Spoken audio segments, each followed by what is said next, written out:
ओम गुरुभ्यो नमो गम गणपते नमो नमते नमो रम रामाय नमः मातेश्वरी नमो नमः। रेवती नक्षत्र में गुरु का गोचर राशि फल के अनुसार नक्षत्र परिवर्तन ये किस प्रकार का फलों में परिवर्तन करेगा, आप लोगों का ढेर सारे प्रश्नों के कारण मैं इस सीरीज को बना रहा हूं। और इस सीरीज में आप लोग बड़ा भी बनाने के लिए मना किए तो छोटा में भी बना रहा हूं। सबसे पहला नक्षत्र को समझना पड़ेगा कि ये रेवती नक्षत्र क्या है। तो रेवती नक्षत्र का एक्सप्लेनेशन सबसे पहला, ये आखिरी नक्षत्र है, 13.20 लास्ट, यानी 346.40 डिग्री प्लस 13 प्लस 20 डिग्री इजिकल टू 360 डिग्री में आता है। इसके आगे और कोई नक्षत्र नहीं। सर्वाधिक शुभ ग्रह है, शुभ नक्षत्र है, लेकिन गंडमूल भी है। तो गंडमूल इज नॉट सो गुड, लेकिन इटसेल्फ रेवती नॉट बैड। गुरु यहां गोचर कर रहे हैं, तो पहले नक्षत्र को समझें तब गुरु को यहां लगाएं। इसका नक्षत्र लॉर्ड जनरली बुध के ऊपर जाता है, लेकिन कुछ हाउस ऑफ एस्ट्रोलॉजी नक्षत्र लॉर्ड नहीं मानते हैं, तो दोनों का ले लीजिए आप। तो यह नक्षत्र, स्वाभाविक बात है, ये 32 तारों का एक पुंज है और इसका पुषाण, पुष्य, पोषणम और कोई पोनम भी वो कहता है। और पुषाण और रेवती, तो रेवती एक्चुअली नाम है श्री भगवान बलभद्र जी के जो अर्धांगिनी है, माता है, उनका नाम में आता है। और इसका पोषण मतलब टू फीडिंग, खिलाना पिलाना, पोषण करना, पढ़ाना, उन्नति देना। तो ऐसा नक्षत्र वाला जनरली दूसरे का रक्षा, पोषण, खिलाना पिलाने पे इसके अंदर का एटीट्यूड बनता है। तो इसका देवता नेचुरली पुष ऐसा कहा गया, जो सर्वाधिक दूसरे को ऊर्जावान देता है या पोषण करता है, या ऐसे समझिए एनहांसमेंट कराता है। और यहां पर 4 चरण बनते हैं, तो धनु, मकर, कुंभ, मीन, तो 2 गुरु के हो गए और 2 शनि के हो गए। तो ये धनु नवांश गुरु के, तो इसमें जिसका जन्म होता है 2 शनि का, 2 कुंभ नवांश शनि का है, तो और मीन नवांश गुरु का है। चा, ची, ती, इस प्रकार नामाक्षर बनता है। साउंड है ये, this all are the sound resonance. और इसमें जो सिंबल्स आते हैं या जो प्रतीक आते हैं, आकृति इसका, तो सबसे पहला बाजा, ड्रम। और ड्रम यानी जो अंदर से खाली, शब्द बहुत करने वाला, तो इनका क्वालिटी यही रहता है, एक क्वालिटी ये रहता है। और ये जितना जोर बजाओगे उतना बजेगा, यानी इनको ठोको तो काम देंगे काम करेंगे, ठीक है। ओके, नेक्स्ट इसका सिंबल होता है मछली। तो मछली का पेट एक्चुअली है, मीन राशि और मछली, और ये इसका भी एक सिंबल मछली। बहुत मतलब बहुत फास्ट, बहुत स्पीड और आतुरता। मछली मीनम, भृंगम, पतंगम ऐसे बताया गया, तो उसमें भोजन प्रिय, गतिशील, चंचलता। नेक्स्ट इसका एक और सिंबल आता है बिगुल, शंख, जो हम लोग बजाते हैं। तो शंख एक सिंबल ऑफ विक्ट्री, तो जीतने वाले होते हैं, हर जगह में सफलता पाने वाले होते हैं। शंखनाद होता है, तो इस प्रकार का इनका अंदर बेसिक क्वालिटी बिल्डअप होता है। नेक्स्ट है इसका एक सिंबल और, एलिफेंट, हाथी। तो गजगमनी, तो हाथी को ले लीजिए, एक विशाल, एक बड़ा जीव, और स्टेबिलिटी को बताता है और सुंदरता को भी बताता है। मोक्ष, इसका कर्म क्या है? मोक्ष, धर्म अर्थ काम मोक्ष। तो मोक्ष आध्यात्म, स्पिरिचुअलिज्म, स्पिरिचुअलिटी, साधना, सिद्धि, इस प्रकार के इसका इस नक्षत्र का कर्म रहता है। गण इनके लिए देवगण है, बहुत शुद्ध, सात्विक, पॉजिटिव ऊर्जा में ये आप्यायित है, लेकिन बहुत सीक्रेटिव, गंडमूल है। और देवताओं का क्वालिटी लेने वाला ऐसा नक्षत्र है, लेकिन इसका वर्ण शूद्र, यानी सेवा करवाता है, सेल्फलेस वर्क, कर्मयोग, जिंदगी भर काम करेंगे लेकिन थकेंगे नहीं, सभी का सेवा करने का हम विश्वास रखने वाला, आध्यात्मिक में serve, love, give, meditate, purified, be good, do good, be compassionate, be humble, be kind, adjust, accommodate, इनके अंदर फुट फुट के भरता है। अहिंसा, सत्य, अस्थेय, अपरिग्रह, ब्रह्मचर्य, शौच, संतोष, तपस, स्वाध्याय, ईश्वर प्रणिधान, फुट फुट के रहता है, मानते हैं, करते हैं। और इसका तत्व आकाश तत्व में आता है, बहुत सूक्ष्म, यानी माइक्रो लेवल में आ जाते हैं। इनकी इंटरनल ऊर्जा समाप्त होने के लिए आ रहा है, मुक्ति के लिए जा रहा है, इसके बाद वो खत्म होने वाले हैं, खत्म होने, नॉट इन नेगेटिव सेंस। और गॉड क्या है? डिस्ट्रक्शन ऑफ गॉड, भगवान रुद्र। बट यहां पर रुद्र तांडवरत नहीं है, ध्यानरत रुद्र है, यानी एक सुप्रीम हाइट लेवल इंटरनली उनके अंदर रहेगा, बहुत हायर लेवल। और यहां जो एनिमल मैं जैसे बताया, हाथी, तो नेचुरली आगे जो हमारे इतिहास पुराण में जाएंगे तो हाथी को एक शक्ति का प्रतीक, मंदिर के बाहर में भी हाथी लगा रहता है, इसके ऊपर राजा बैठता है।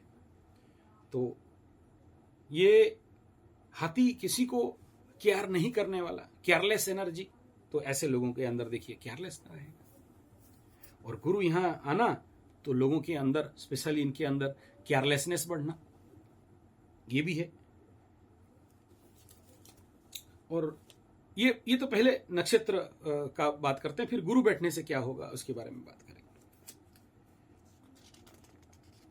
और हाथी एक बार क्रोधित हो गया तो फिर छोड़ता नहीं किसी को, हम हाथी हाथी है। और इसमें जो पक्षी इस नक्षत्र का हो गया तो पिजन, सॉरी हम लोग बोलते कबूतर, यस पिजन दैट इज। और पिजन बहुत ऊपर से दूर नीचे, एकदम छोटा सा भी दाना है तो देख लेने वाला, माइक्रो ऑब्जर्वर। और शांति का प्रतीक कहा गया। मैं जो बहुत लंबा डिकोड नहीं कर रहा हूं, शॉर्ट में डिकोड करते करते जा रहा हूं, नहीं तो बहुत लंबा हो जाएगा।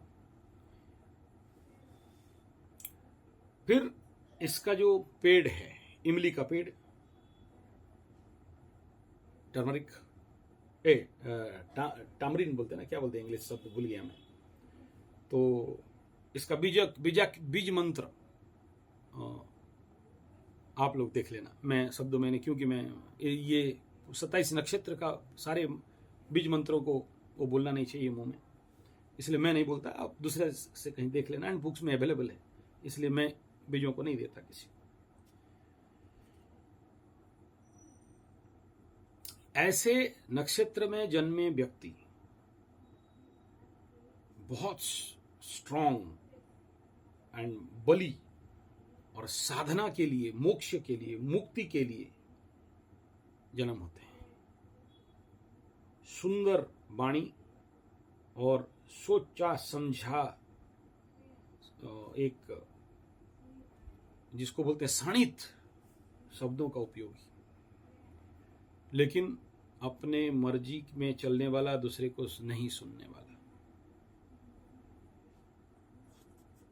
इस नक्षत्र में जो लड़कियां जन्म होते हैं बहुत सुंदर रहते हैं, वेरी इंप्रेसिव, लेकिन अंदर से बहुत धार्मिक, बहुत कल्चर्ड, ट्रेडिशन को मानने वाला, रिचुअल्स को मानने वाला, आर्ट एंड कल्चर एंड इस प्रकार के डांस में इनका बहुत अच्छा रहता है, आध्यात्मिक डांस, नॉट इन वो नंगा नृत्य नहीं।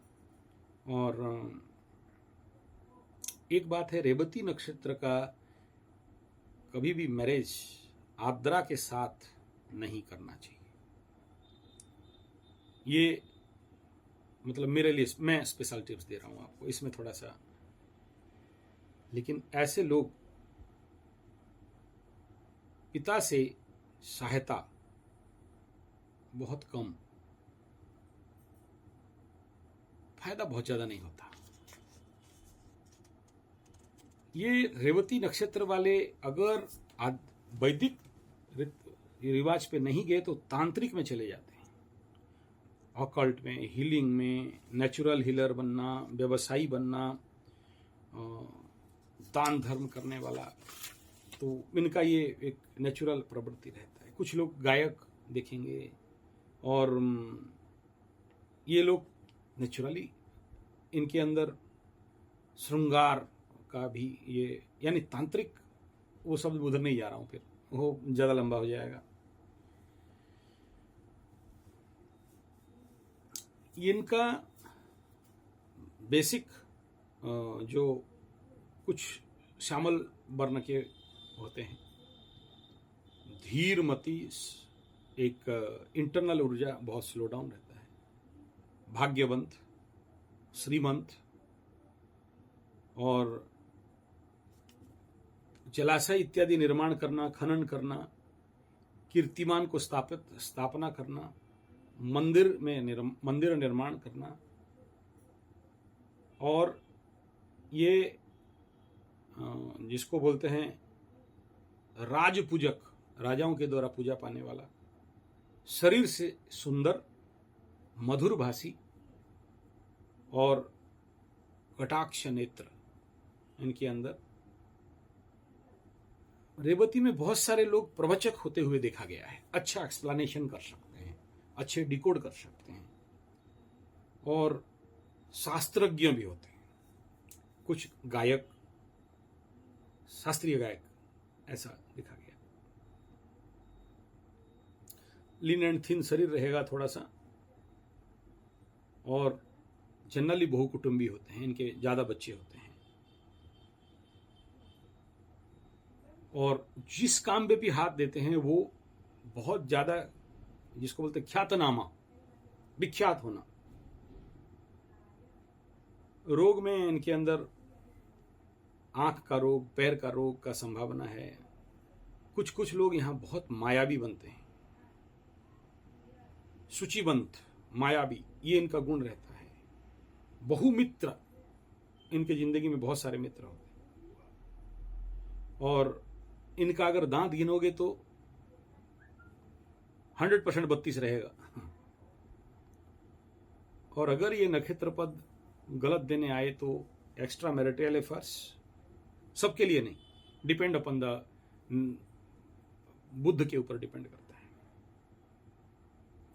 बहुत सुंदर केस विन्यास इनका रहता है, अति सुंदर, कोई भी उनका केस देखे तो मदमस्त हो जाए।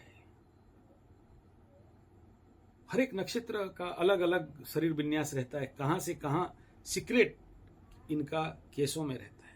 बहुत केस प्रेमी रहेंगे, और केस को हाथ मारा तो ट्रिग हो जाएगा मिसिन बाबू, थोड़ी इनका अंदर रहता है। अनकंट्रोल्ड हेयर्स,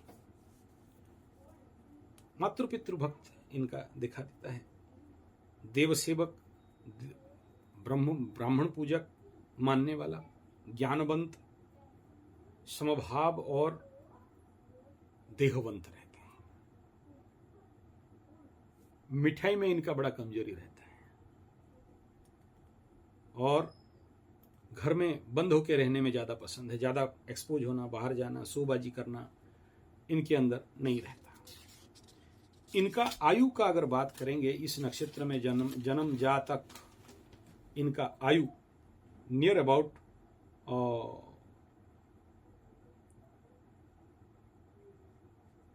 करीब करीब 89 ईयर तक का नक्षत्र पद से इनको आयु मिलता है।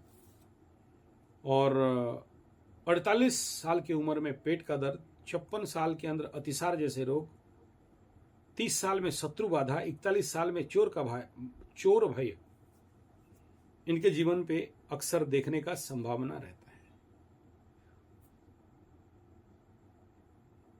5 साल और से इनके अंदर पेट का बीमारी भी होने का संभावना रहता है। 15 साल के अंदर बुखार, 17 साल रक्त अत्यधिसार, 22 में फिर एक बार जोर का अटैक आता है। तो ये था राशि का, और ज्यादा नहीं बोलना है, बहुत सारे बात आ जाएंगे। तो ये था इनका बेसिक। रेवती नक्षत्र के जन्म जो भी बच्चे होते हैं, ये जनरली मैं जैसे बताया अमीर होते हैं, धन इनके पास कमी नहीं रहता है। सात्विक कैरेक्टर तो मैं ऑलरेडी बता दिया हूं। और इनका संतान बहुत उन्नत और अच्छे रहते हैं। और यहाँ इस नक्षत्र के जो भी जन्म, विदेश यात्रा इनका मैक्सिमम होने का संभावना रहता है। विदेश यात्रा में ये नक्षत्र भी अति उत्तम नक्षत्र है।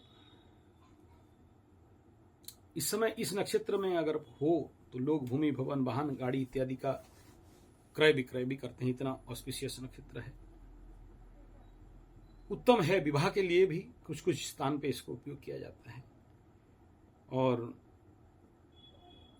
बहुत सारे मटेरियल गेन में ये नक्षत्र आता है फलित करने में। जिनका भी ये समय 50-60 साल उम्र हो रहा हो और ये नक्षत्र में गुरु का आना उनके लिए अत्यंत उत्तम फल प्रदायक है।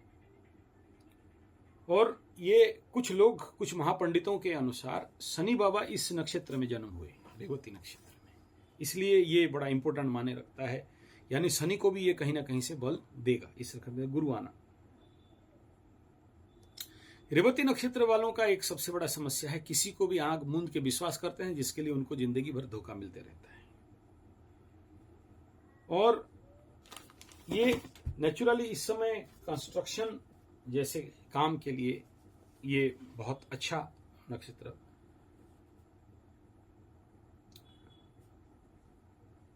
इस नक्षत्र में गुरु का होना स्वाभाविक रूप में धार्मिक यात्रा, भाग्य में उन्नति और बहुत सारे भोग्य द्रव्य प्राप्ति और खर्चा को बढ़ाना, इस प्रकार का फल होने का संभावना है। और लक्ष्मी प्राप्ति, संतान प्राप्ति, शास्त्र इत्यादि में रुचि और शास्त्र अध्ययन में रुचि बढ़ना, ये इस नक्षत्र गोचर में विश्व पटल में आने का संभावना ज्यादा है। नया काम का शुरुआत बहुत सारे लोग करेंगे।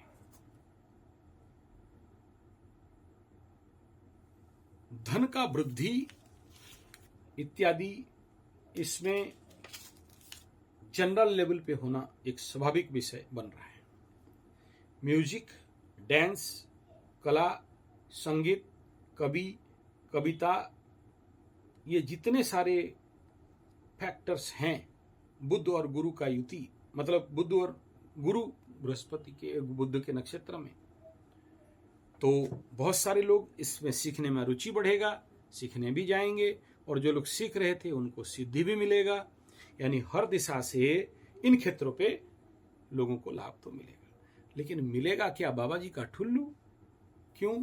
क्योंकि पाप कर्तरी में गुरु हैं। तो इस बार इस नक्षत्र के बारे में उतना ज्यादा गुरु का, मैं अभी सब राशि का बारे में बुध को लेके बोलते जाऊं, कोई खास आवश्यकता मुझे नहीं दिखता है। क्योंकि पापकर्तरी के कारण यहाँ उतना ज़्यादा ये जो मैं बोल रहा हूँ वो सब दिखाई देगा, आपको दिखाई देगा। सोचो तीर्थ, अभी जैसे मेरा तीर्थाटन मैं जा रहा हूँ माता रानी के पास तारापीठ में, और मैं इतना दिन से नहीं गया, तो अभी कलकत्ता वाले मेरे को ज़बरदस्ती एकदम कुछ ऐसे कार्य हैं जिसके लिए लेके जा रहे हैं। तो कलकत्ता वाले बोल रहे हैं मुंह मांगा देंगे महाराज आओ, और उनका कुछ ऐसे ग्रह स्थिति है, बहुत बिगड़ा हुआ स्थिति है, घर में बहुत सारा समस्याएं हैं, उसमें रहना मुश्किल हो रहा है वगैरह वगैरह, क्या क्या सारा। बोले ठीक है मैं आता हूँ।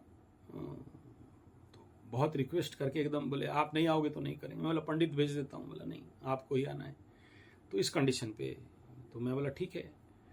फिर वो तो ऐसा स्थान भी चाहिए जहाँ पर स्मशान हो, जहाँ पर माता रानी का मंदिर हो, जहाँ पर जलाशय हो। तो माता रानी ऐसे तारापीठ से तो महान कुछ नहीं है। और बहुत सारे लोग भी साथ में मेरा जा रहे हैं, आ रहे हैं वहाँ पर, ऐसे वहाँ पर पूजा पाठ इत्यादि वगैरह भी हो।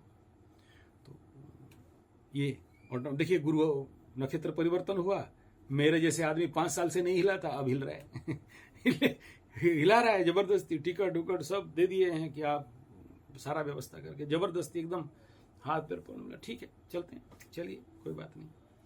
तो गुरु को वहाँ पूरा उनका राउंड रोटेशन खत्म हुआ और आखिरी यहाँ आए, फिर एक घर से चलेंगे, आखिरी पद पे आ गए गुरुदेव। अपना पूरा 13 महीना करके 13 सा मतलब उनका जो परिक्रमा है वो समापन हो गया। और एक साल को भी पकड़ते हैं आगे पीछे कम ज्यादा बकरी उकरी, तो 12 साल में या 13 साल में अपना रोटेशन खत्म किए, आखिरी पदों पे है। अब गुरु फिर नया होने जा रहे हैं, नया में लेकिन स्टार्टिंग एनर्जी राहु के साथ उनका सामना होने वाला है।